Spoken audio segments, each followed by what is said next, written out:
Class 10th, exercise 5.3, question number 5. Question number 5, 5.3. Not 5, 4 question. हमने question number 5.3 का 1, 2, 3 का एक पार्ट किया था, बाकी पार्ट आपने ट्राई किया ना. क्वेश्चन नंबर 4 है, how many terms of the AP 9, 17, 25 and so on must be taken to give a sum 636. ये एपी गिवन है, सम भी गिवन है. हाउ मेनी टर्म्स मीन्स हमें n फाइंड करना है. सॉल्यूशन एपी गिवन है, AP 9, 17, 25 and so on. A is equal to, आप सबको मालूम है, first term that is 9, d 17 minus 9 8 and S N is equal to 636. ये गिवन है, हमें फाइंड करना एन. हाउ मेनी टर्म्स, तो लगाइए formula S n is equal to, मैं बार बार बता रहा हूं, जो दो फॉर्मूले थे सन के, जो दूसरे वाला फॉर्मूला छोटे वाला फॉर्मूला तभी यूज करना when the last term is given. यहाँ लास्ट टर्म नहीं मालूम, देखिए एंड से ऑन, एंड वाली अगर टर्म जहाँ गिवन होती है दैट इज ए एन, तो एस एन का छोटा फॉर्मूला लग सकता था. आपने छोटा फॉर्मूला तभी लगाना है जब लास्ट टर्म गिवन है. N upon 2 2a plus n minus 1 into D. S N 636. Value substitute करो, कुछ नहीं करना, जहां जहां की वैल्यू वहां सब्स्टिट्यूट कर दो, मिसिंग वाला खुद फाइंड आउट हो जाएगा. 636 n upon 2 2 into a is 9 प्लस n minus 1 d is 8. Then solve it. 2 cross कर दो, 636 into 2 is equal to n into 9 to the 18 plus 8 से अगर मल्टीप्लाई करो 8n 8 1 the 8 1272 is equal to n 8n 18 minus 8 like terms that is plus 10. 1276 is equal to n से multiply करिए 8n square plus 10n. अब 8n square यहीं रहा plus 10n यहीं रहा, ये वाला ट्रांसफर करिए -7 ओ that is 2 72 is equal to 0. अब देखिए ये डिविजिबल 2 से है, तो छोटा कर दीजिए डिवाइडेड बाय 2, कैलकुलेशन इजी हो जाएगा. डिवाइडेड बाय 2, 2 से डिवाइडेड बाय होगा 4n स्क्वायर प्लस 5n, 2 से 636 इज इक्वल टू 0. इसे क्वाड्रेटिक इक्वेशन. यहाँ पे मिडल टर्म करो, मिडल टर्म नहीं आती है तो चैप्टर 4 में आपने क्वाड्रेटिक फॉर्मूला करा हुआ डी देन अल्फा बीटा, तो वो ज्यादा बेटर है. तो मिडल टर्म 48 53 आ जाएगी हमारी. हम मिडल टर्म करेंगे plus 53n minus 48n minus 636. अब यहां से कॉमन 4 कॉमन नहीं हो सकता क्योंकि 4 53 को डिवाइड नहीं करता, प्लीज n कॉमन हो बस. यहाँ 4n ही रहेगा प्लस 53 माइनस, और यहाँ में कॉमन दोनों में आएगा 12. n नहीं आएगा कॉमन, n यहाँ पे है या नहीं है इसलिए n नहीं होगा. 12 4 48 माइनस कॉमन ले लिया तो साइन प्लस हो जाएगा 53 इज इक्वल टू 0. तो 4n plus 53 into n minus 12 equal to 0. दो पार्ट करिए इसके. 4n plus 53 is equal to 0, 4n is equal to minus 53, n is equal to 53 upon 4, n minus 12 equal to 0, n is equal to 12. Number of terms is equal to number of terms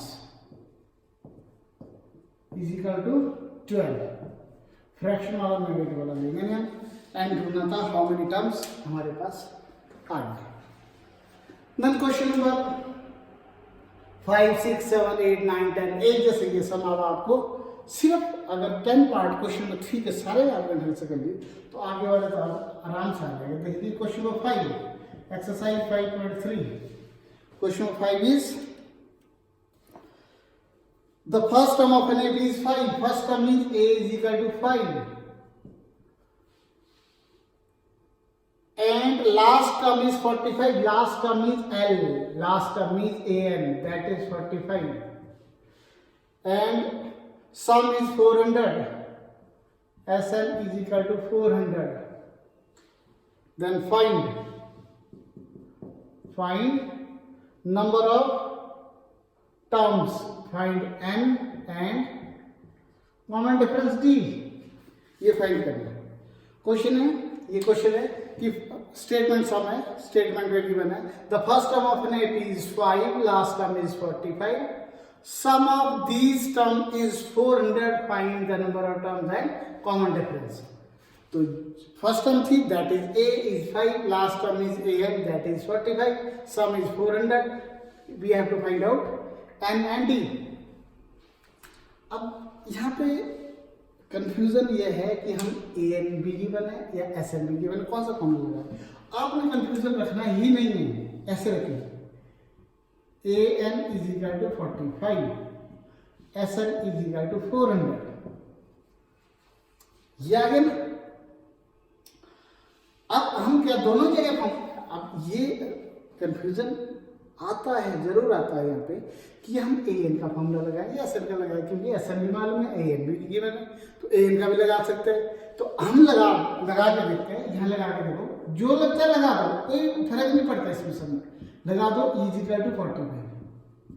अब देखिए A हमारे पास कितना 5, n-1 into D. ना n मालूम है ना d मालूम है, इक्वल 45. छोड़ दो, हम सोल्यूशन नहीं हो सकता.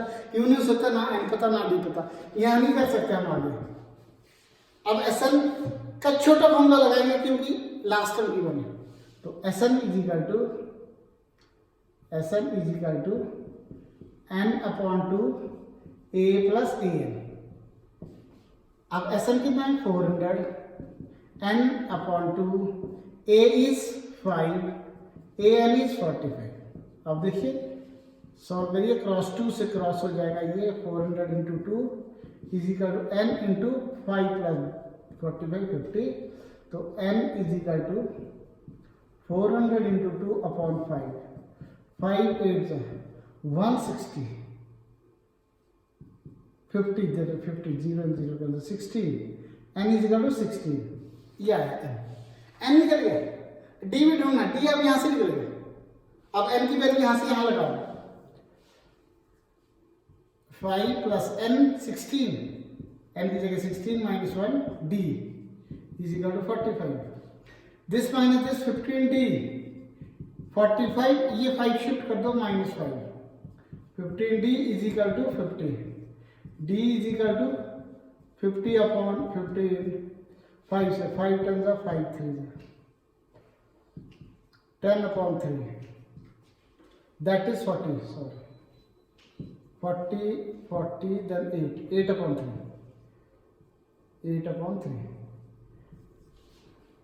n is equal to 16. This comma d is equal to 8 upon 3. This is the answer. ये निकलेगा. अब इसके बाद के सम नंबर आगे 6 7 8 9 ऐसे ही है. हम एक सम और करेंगे. अब आप जितनी प्रैक्टिस करोगे उतने सम आएंगे. आपको प्रैक्टिस करनी है तो ही सम आएंगे. अब देखिए हम 10th और 11th सम करते हैं. Question number 10 and 11.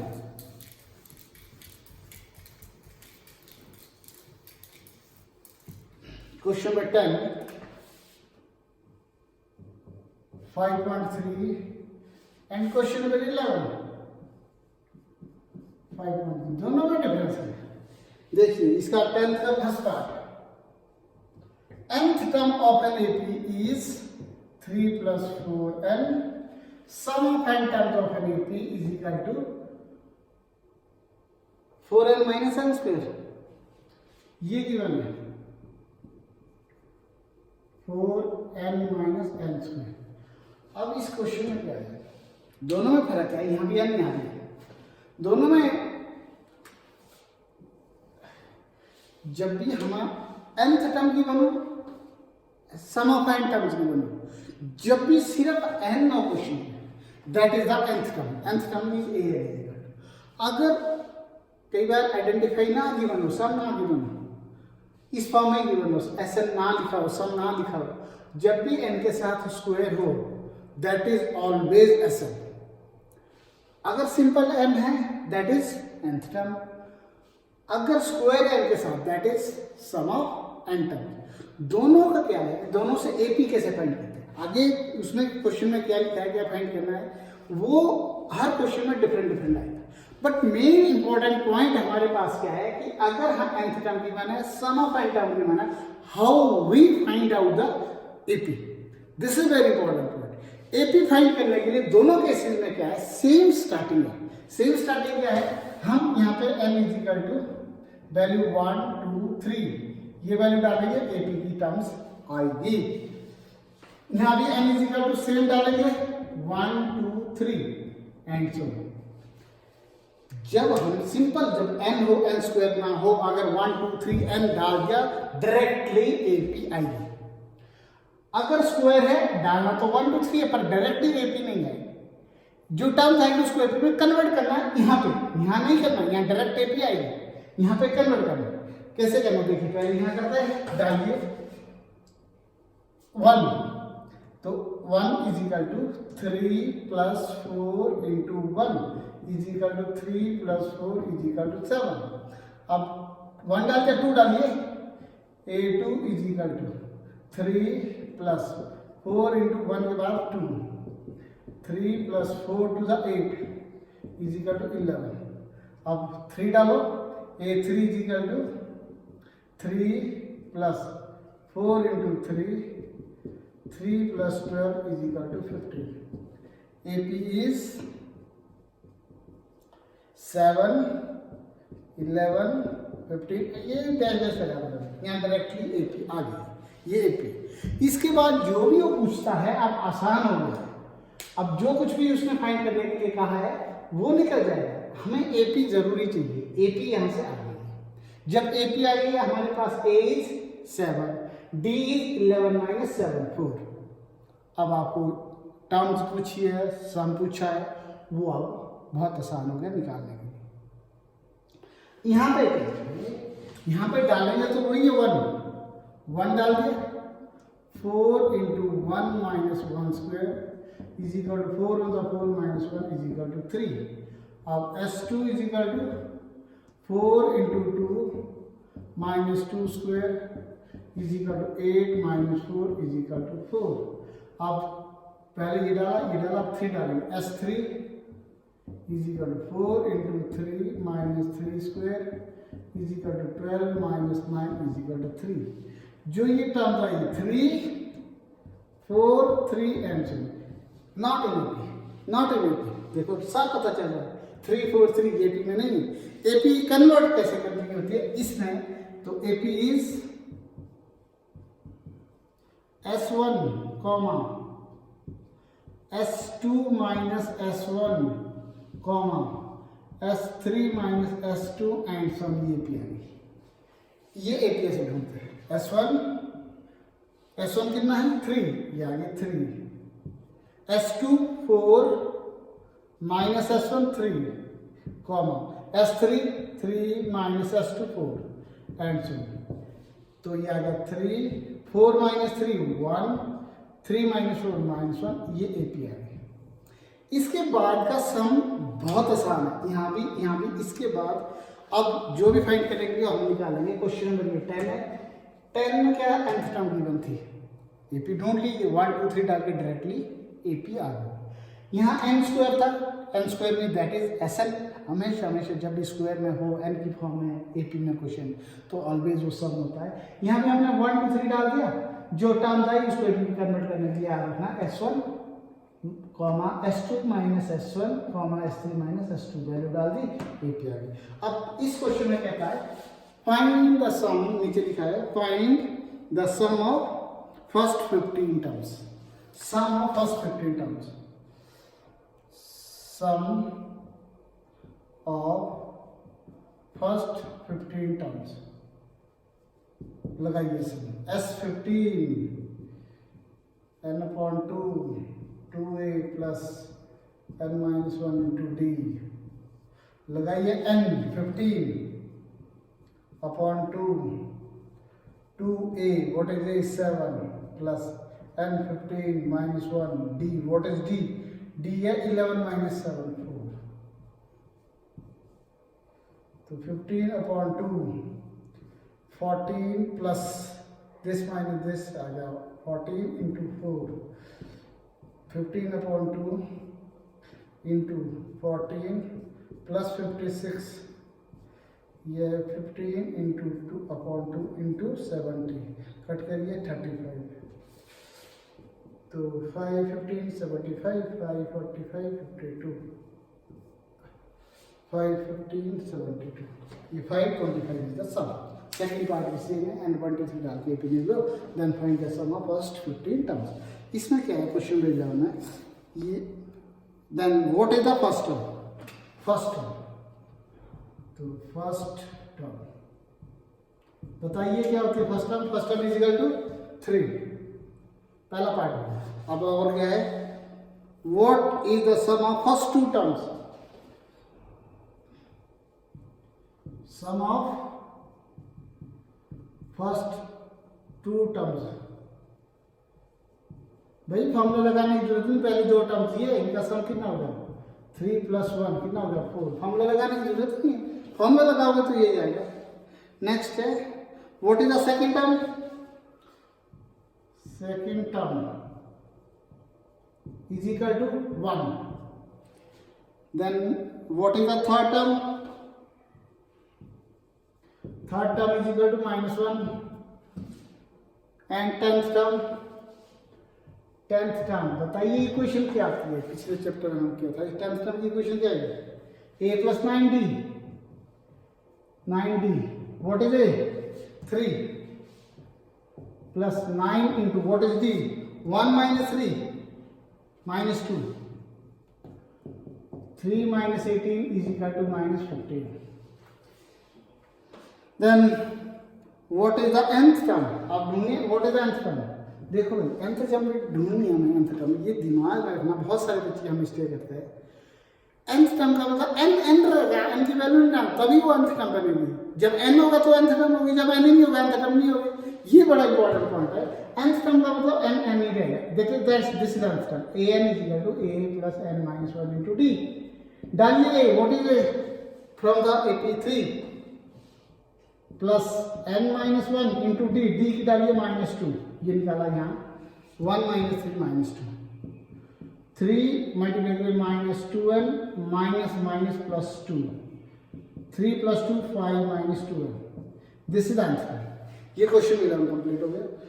ये हमने कर लिया जी क्वेश्चन नंबर 10 और 11, बड़े अलग से थे, सिमिलरिटी में कर दिया हमने, तो डिफरेंस भी आपको पता चल गया डायरेक्टली, क्योंकि हमने nth टर्म कर दिया, n² वाला कर दिया, दोनों में n था, तो डिफरेंशिएशन दोनों ने डायरेक्टली सामने से पता भी चल गया ये होना कैसे। अब क्वेश्चन नंबर, जो क्वेश्चन नंबर 12, 13, 14 तीनों के तीनों सम एक जैसे है। क्वेश्चन नंबर 12 देखिए, 12 सम है, find the sum of first 40 integer divisible by 6, first 40 integers divisible by 6, sum ढूंढना, sum of first 40 integer divisible by 6। बहुत आसान है, 6 का डिविजिबल का मतलब हुआ 6 कटेगा, जो 6 से कट होता है 6, 12, 18 एंड सो। आखिर नहीं मालूम है 40th प्लेस पे क्या नंबर होगा, नहीं मालूम है, तो हमें रहने दो।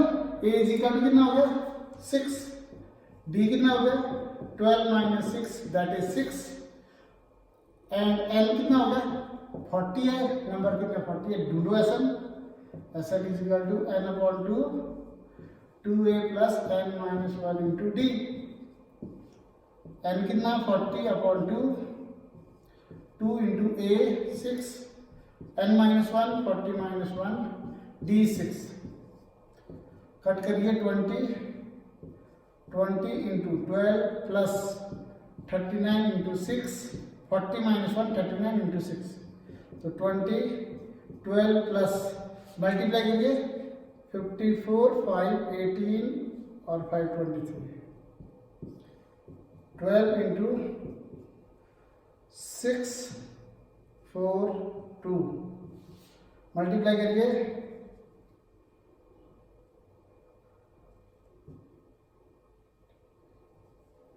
दिस इज द सम।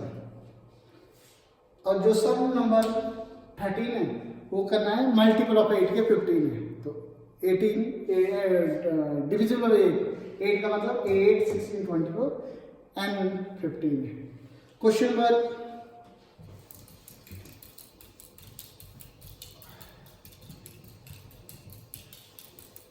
जो 14 है find the sum of odd integer between 0 to 50. Find, that is 14 sum. Find the sum. Find the sum of all odd integers between 0 and 50. Between 0 and 50. ना तो 50 लेंगे ना 0 लेंगे, बीच के नंबर लेंगे। बिटवीन का मतलब ना 0 कंसिडर होगा ना 50, ऑड लेंगे। सोल्यूशन ऑड नंबर है। 0 के बाद ऑड क्या होगा? पहला 1, अगला ऑड क्या होगा 3, अगला ऑड क्या होगा 5 and so on. Last odd क्या होगा 49। तो a is equal to 1, d is equal to 3 minus 1 is equal to 2। What is 49? That is a। सबसे पहले हम क्या ढूंढेंगे n। a का फॉर्मूला डालो तब सम आएगा a plus n minus 1 into D. an is 49, a 1 plus n minus 1 into D. What is d 2। फिर ये सब 49, ये 1 शिफ्ट करो माइनस 1 इज इक्वल टू 2 से मल्टीप्लाई करो 2n माइनस 2 1 2 48, ये शिफ्ट करो plus 2 is equal to 2 like terms बिना n वाले इकट्ठे रहते हैं। 50 is equal to 2n, n is equal to 50 upon 2 25, n आ गया 25। अब ढूंढना सम। तो Sn is equal to formula छोटा लास्ट टर्म की मैंने तो छोटा वाला फॉर्मूला लग सकता है, बड़ा भी लग सकता है, आ जाएगा पर कैलकुलेशन छोटी हो जाएगी। 25 upon 2 a 1 plus a n 49, 25 upon 2 into ये आ गया 1 प्लस 49 50, कट करो 2 से 25 इंटू 25 6 25, ये आंसर हो गया। ये हो गया क्वेश्चन नंबर 14 तक। इसके बाद आप क्वेश्चन नंबर रह गए 14 से 15 से 20 तक। 5 6 सम रह गए, नेक्स्ट वीडियो में वो करेंगे।